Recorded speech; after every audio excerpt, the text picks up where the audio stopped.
அவற்றை உண்டாக்கி 7ஆம் நாளிலே ஓய்ந்திருந்தார். ஆகையால் கர்த்தர் ஓய்வு நாளை ஆசீர்வதித்து அதை பரிசுத்தமாக்கினார். என்னோட சேர்ந்து சொல்லுங்கள், 7ஆம் நாளிலே ஓய்ந்திருந்தார்.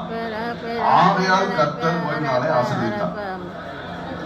சொல்லுங்க, திரும்ப சொல்லுங்க. 7ஆம் நாளிலே கர்த்தர் ஓய்ந்திருந்தார்.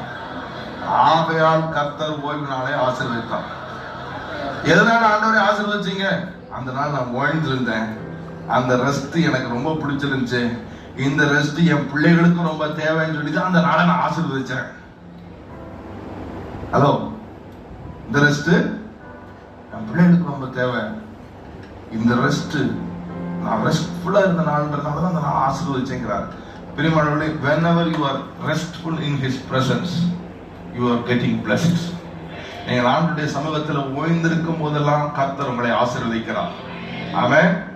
அதுக்காக அயர்ந்த நித்திரை அளவுக்கு ஓய்ந்திருக்க கூடாது. அல்லேலூயா, அல்லேலூயா. எப்படி எல்லாம் குஸ்தி அடிக்க வேண்டியது இருக்கு.